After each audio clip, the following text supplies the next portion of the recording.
Students, I am Mohammad Aman H Siddiqui. आज हम class 9th का चैप्टर नंबर 2 पॉलिनोमियल्स स्टार्ट करेंगे।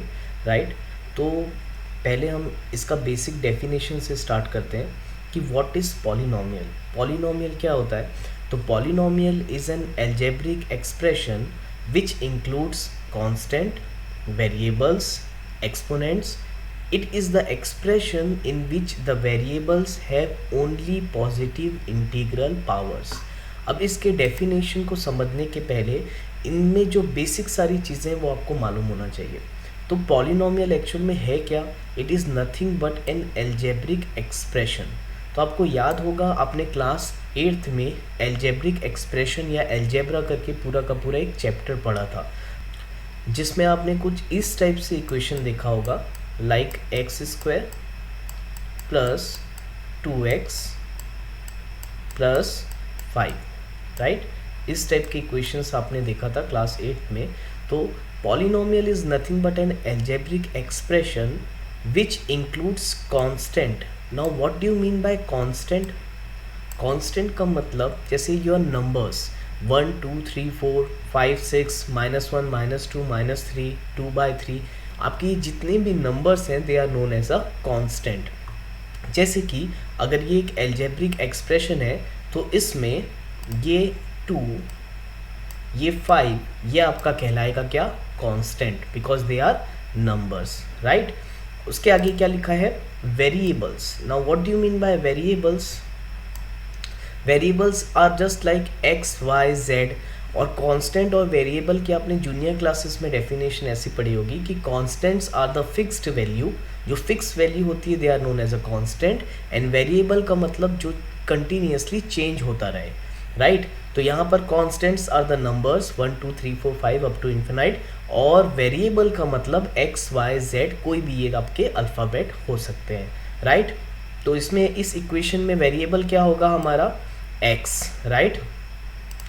तो यहाँ पर हमारा ये एक वेरिएबल हो गया, ये भी हमारा x है, तो ये भी हम इसको क्या बोलेंगे? Variable. So 2 and 5 are constant and x is are variable, right. और उसके बाद क्या लिखा हुआ है? Exponents.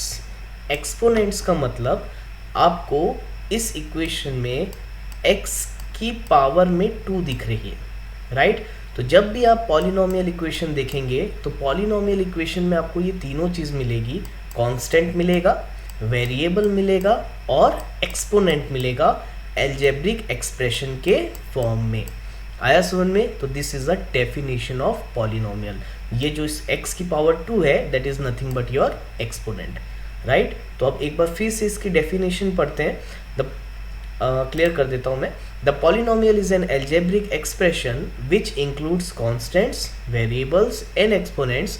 It is the expression in which the variable have only positive integral powers. So the variable have only positive integral powers का मतलब क्या होगा ये हम आपको यहाँ समझाते हैं। देखो, सबसे पहले वेरिएबल्स। पॉलिनोमियल में वेरिएबल कुछ भी हो सकता है। It can be your x, it can be your y, it can be your z, it can be your r, it can be anything, right.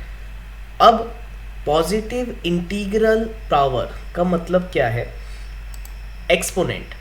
ये जो x का एक्सपोनेंट या y का एक्सपोनेंट या जो z का एक्सपोनेंट या जो r का एक्सपोनेंट रहेगा that must be always positive integer. कैसा होना चाहिए? उसको पॉजिटिव होना चाहिए और क्या होना चाहिए? इंटीजर।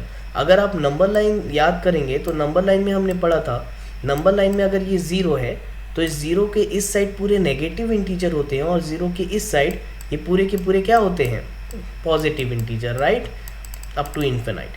तो हमको क्या बोल रहा है? पॉलिनोमियल इक्वेशन में वेरिएबल का जो पावर होगा that must be always positive integer. It can be anything but must be the positive integer. ये पॉजिटिव होना चाहिए and it must be the integer like 1 2 3 4 up to infinite, right. तो आप लोग को डेफिनेशन समझ में आई होगी पॉलिनोमियल की। होपफुली आगे बढ़ते हैं, कुछ एग्जांपल्स देता हूं मैं आपको। जैसे कि फर्स्ट एग्जांपल देखो, लिखा हुआ है 4x³ + 3x² + x + 3। ये एक पॉलिनोमियल इक्वेशन है, हम बिल्कुल डेफिनेशन से चेक करके बोल सकते हैं हाँ ये पॉलिनोमियल इक्वेशन होगा, क्योंकि ये एक तरीके की एल्जेब्रिक इक्वेशन है जिसमें कांस्टेंट है, जिसमें वेरिएबल्स है, राइट, और उनका जो पावर है वो पॉजिटिव इंटीजर है। तो हम बोल सकते हैं yes definitely it is a polynomial equation because it is having constant, variable as well as जो वेरिएबल का पावर है वो कैसा है, पॉजिटिव इंटीजर है। ठीक है, तो हम बोल सकते हैं is a polynomial in variable x। अब देखो इसमें सिर्फ x ही एक वेरिएबल दिख रहा है, तो हम बोल सकते हैं yes it is a polynomial equation in variable x, right. इसमें जो x है वो वेरिएबल की तरह एक्ट करेगा, और 4, 3 और यहाँ पर कोई भी नंबर नहीं है तो you can write it as 1, और ये 3 are acting as an constant, right. एक और एग्जांपल देखते हैं। अब सेकेंड एग्जाम्पल देखो, सेकेंड एग्जाम्पल में क्या दिया हुआ है, 4x स्क्वायर प्लस 3x की पावर -1। अब हमने अभी पढ़ा है कि वेरिएबल की पावर नेगेटिव अलाउड नहीं है, तो अगर ये 4x स्क्वायर प्लस 3x की पावर -1 और -4 कोई आपसे पूछे क्या ये पॉलिनोमियल इक्वेशन होगी, तो नहीं, ये पॉलिनोमियल इक्वेशन नहीं हो सकता, क्योंकि पॉलिनोमियल इक्वेशन होने के लिए हमारे पास ये कंडीशन लगी हुई है कि वो पॉजिटिव होना चाहिए और इंटीजर होना चाहिए, राइट। तो यहाँ पर नेगेटिव इंटीजर है तो ये पॉलिनोमियल इक्वेशन नहीं होगा, therefore it is not a polynomial as it has negative power. Clear है। तो अब आप किसी भी इक्वेशन को होपफुली पॉलिनोमियल इक्वेशन है कि नहीं है ये आप आसानी से आइडेंटिफाई कर सकते हैं with the help of this definition, right. हम आगे बढ़ते हैं। अच्छा, बिफोर मूविंग फर्दर आप लोग एक चीज़ याद रखेंगे, आप प्रिसाइजली ये सारी चीज़ें अपने नोटबुक में नोट डाउन करेंगे। जो यहाँ पर मैं जो नोट्स दे रहा हूँ वो एज इट इज़ वैसे ही है जैसे हम आपको क्लासरूम में पढ़ाते हैं, राइट, मैथमेटिक्स में। तो आप लोग ये सारी चीज़ें अच्छी तरीके से मैथ्स की एक नोटबुक बनाएंगे और ये सारी चीज़ें नोट डाउन करेंगे। आप हेडिंग डाल लीजिएगा चैप्टर नंबर 2 पॉलिनोमियल, उसकी डेफिनेशन, एग्जांपल्स, हर चीज़ जो जो मैं यहाँ पर स्लाइड्स में दिखाऊंगा ये आपके कॉपी में नोट डाउन होते जाना चाहिए, राइट। तो फिलहाल आगे बढ़ते हैं नाउ। अच्छा, एक और एग्जांपल यहाँ पर मैंने दिया है 3x की power 3/2 plus 2x minus 3। Now देखो दिस इज इंटरेस्टिंग, राइट। अब देखो यहाँ पर वेरिएबल x है जिसकी फर्स्ट में देखो ये पावर लिखा है x की पावर 3/2, राइट। यहाँ देखेंगे तो आपको दिख रहा होगा x की पावर 3/2। तो मैंने अभी बताया कि कंडीशन ये है कि वेरिएबल की पावर पॉजिटिव तो होनी चाहिए, लेकिन साथ में क्या होना चाहिए, इंटीजर होना चाहिए। It must not be a rational number, हमको हमेशा पॉजिटिव इंटीजर चाहिए। और यहाँ पर क्या लिखा हुआ है 3/2, it is a rational number. तो क्या ये पॉलिनोमियल इक्वेशन होगा? नहीं, ये भी पॉलिनोमियल इक्वेशन नहीं होगा। पॉजिटिव है तो क्या हुआ, यहाँ रैशनल नंबर लिखा हुआ है, जबकि हमने पढ़ा है कि it must be the positive integer, right. तो थर्ड भी आपका पॉलिनोमियल इक्वेशन नहीं होगा। क्लियर है। नेक्स्ट, अब देखो यहाँ पर एक बहुत ही अच्छा आपको डायग्राम दिख रहा होगा, इससे आप बहुत अच्छे से समझ सकते हैं कई सारी बेसिक चीज़ों को। अगर ये एक इक्वेशन है 2x square plus 3y plus 2, right. तो अभी जो जो चीज़ें मैंने आपको बताया, देखो सबसे पहले ये जो 2, देखो ये 2, ये 3 और ये 2, इसको हम क्या बोलेंगे, they are known as a constant. इसको हम क्या बोलेंगे, कांस्टेंट। और जो आपका ये x है और ये जो आपका y है, they are known as a variable, उसको हम क्या बोलेंगे, वेरिएबल्स। अब यहाँ पॉलिनोमियल में कुछ नए नए टर्म्स आपको सीखने के लिए मिलेंगे, जिसमें से पहला टर्म है coefficients. Now what do you mean bye coefficients? तो याद रखना, इसका डेफिनेशन बहुत इजीली मैं आपको बता रहा हूँ। कभी भी कोई वेरिएबल के साथ अगर एक कांस्टेंट अटैच हो तो उसको हम बोलते हैं कोएफिशिएंट्स, राइट। कोई भी variable, it can be any variable X Y Z, अगर उसके साथ कोई कांस्टेंट लगा हुआ है, जुड़ा हुआ है, तो उस कांस्टेंट को हम बोलेंगे कोएफिशिएंट। एग्जांपल के लिए देखो यहाँ पर, यहाँ एक्स स्क्वायर ये एक वेरिएबल है, इस वेरिएबल के साथ ये जो 2 लगा है तो हम इसको क्या बोलेंगे, that 2 is a coefficient of x square, because 2 x square के साथ जॉइन है, राइट। तो हम इसको कैसे रीड करेंगे इन पॉलिनोमियल इक्वेशन कि 2 is a coefficient of x square. Clear है। अगेन सिमिलरली यहाँ पर देखो, ये जो 3 है ये y के साथ अटैच है, तो हम इसको बोल सकते हैं that 3 is a coefficient of variable y। आया समझ में। तो कोएफिशिएंट का मतलब समझ में आया, the constant which attach to the variable. ठीक है, जो कांस्टेंट वेरिएबल के साथ अटैच होते हैं उसको हम कोएफिशिएंट बोलते हैं। 2 is a coefficient of x square and 3 is a coefficient of y, right. और एक चीज बच गई यहाँ पर कि टर्म्स किसको बोलते हैं। तो बहुत सिंपल है, ये 2x स्क्वायर पूरा मिला के मेरा एक टर्म हो गया, ये 3y पूरा मिला के मेरा ये सेकेंड टर्म हो गया, और ये 2 मिला के पूरा का पूरा मेरा कितना टर्म हो गया, 3 टर्म हो गया। तो ये इक्वेशन में टोटल कितने टर्म्स हैं, तो इस इक्वेशन में टोटल 3 टर्म्स है, फर्स्ट, सेकेंड एंड थर्ड। तो ये सब चीज़ें क्लियर है। कांस्टेंट क्लियर हुआ आपको, variable, right, coefficient and terms. Exponents मैंने आपको ऑलरेडी बताया है कि x की पावर 2 है तो हम इसको क्या बोलेंगे, एक्सपोनेंट बोलेंगे, राइट। तो फिलहाल आगे बढ़ते हैं। अच्छा, ये भी चीज़ आप अपने कॉपी में नोट डाउन करोगे, बाकायदा एरो देके हर चीज़ों को बताओगे कॉपी में कि किस टर्म्स को हम क्या डिफाइन कर रहे हैं, राइट। नेक्स्ट, अब देखो इसी से रिलेटेड एक्चुअल में कॉपी में आप इस पॉइंट बाय पॉइंट लिखना, यहाँ पर मैंने हर चीज़ इसको एक्सप्लेन करके बताई है। देखो first point, polynomials are denoted by P X Q X etcetera. Actual में ये है क्या, इसको कैसे रीड करते हैं ये समझो। किसी भी पॉलिनोमियल इक्वेशन को हम इस टाइप से डिनोट करते हैं। अच्छा, पी एक्स, इसको हम कैसे रीड करेंगे, हम इसको बोलेंगे polynomial equation P having function of x।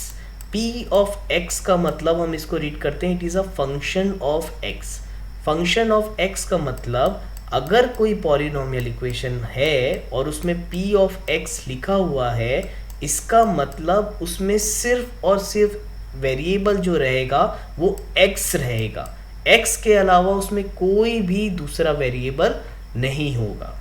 आया समझ में। अगर p ऑफ x लिखा है तो उसमें सिर्फ x रहेगा। अगर मैं लिखता इसको p ऑफ y, तो इस पॉलिनोमियल में जो इस पॉलिनोमियल इक्वेशन में जो वेरिएबल रहेगा वो सिर्फ और सिर्फ y रहेगा। आपको y के अलावा यहाँ पर कोई भी वेरिएबल नज़र नहीं आएगा। तो इसको हम बोलते हैं फंक्शन ऑफ x और इसको हम बोलेंगे function of y।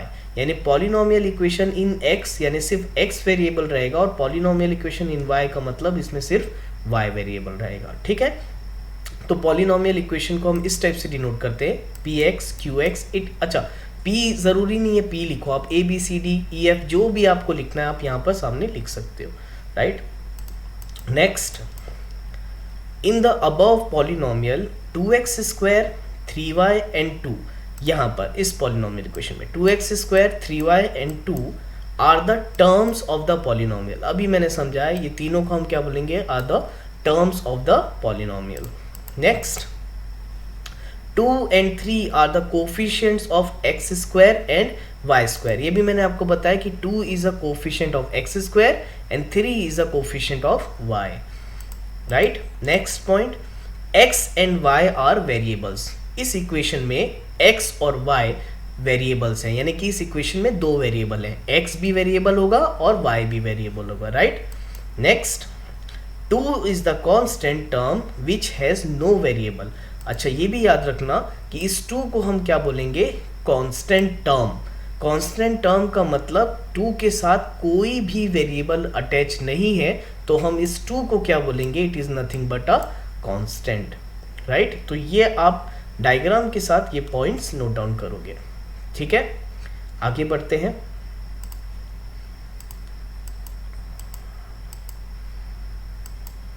Next, polynomial equation in one variable. अब polynomial equation in one variable किसको बोलते हैं, वो पॉलिनोमियल इक्वेशन जिसमें सिर्फ वन वेरिएबल रहो, यानी एक ही वेरिएबल हो, या तो x हो तो पूरा x हो, y हो तो पूरा y हो, या r हो तो पूरा r हो, उसको हम बोलते हैं polynomial equation in one variable. लिखा हुआ है if there is only one variable in the expression then this is called the polynomial in one variable. अगर सिर्फ एक वेरिएबल हो एक्सप्रेशन में तो उसको हम polynomial equation in one variable बोलते हैं। एग्जाम्पल जैसे देखो ये equation x cube plus x minus 4, यहाँ इस इक्वेशन में x के अलावा कोई भी दूसरा वेरिएबल हमको नजर आ रहा है क्या? बिल्कुल भी नहीं। तो हम इसको बोल सकते हैं that is it is nothing but a polynomial equation in one variable. Is polynomial in variable x and it is denoted by p of x। और इस पॉलिनोमियल इक्वेशन को आप p ऑफ x से डिनोट कर सकते हो। ठीक है, तो डिनोशन आपके ऊपर है, q ऑफ x बोलो, a ऑफ x बोलो, it's up to you, right. एक और एग्जांपल देख लेते हैं, जैसे आर स्क्वायर प्लस 2। अब देखो मैंने आपको बोला था कि वेरिएबल ज़रूरी नहीं है कि x और y रहेगा, इट कैन बी एनीथिंग। अब जैसे यहाँ पर आर स्क्वायर प्लस 2 है, क्या ये एक पॉलिनोमियल इक्वेशन है? बिल्कुल है, वेरिएबल है, उसकी पावर पॉजिटिव है, तो ये पॉलिनोमियल इक्वेशन होगा। इसमें वेरिएबल क्या है? r, एक ही वेरिएबल है, तो हम इसको भी बोल सकते हैं it is nothing but polynomial equation in one variable. ठीक है, is a polynomial in variable r and it is denoted by p of r। Clear है? Next, types of polynomial on the basis of the number of terms.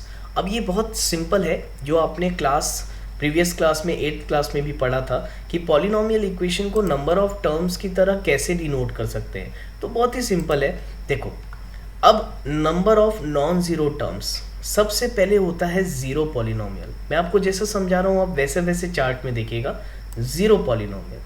Zero polynomial मतलब वो polynomial जिसमें कोई भी term नहीं है। यानी कि अगर मैं लिख दूँ p ऑफ x, सपोज यहाँ पर मैं लिखूँ कि p of x equal to 0। Zero का मतलब इसमें कोई टर्म नहीं है, तो उसको हम क्या बोलेंगे? Zero polynomial. क्यों? क्योंकि उसमें एक भी टर्म नहीं है, यानी कि जीरो टर्म है। Example 0, right. अगेन सेकंड देखो, लिखा हुआ है मोनोमियल। अच्छा, मोनोमियल को किस में बोलेंगे? जिस पॉलिनोमियल में नंबर ऑफ टर्म्स कितने होंगे? 1 होंगे।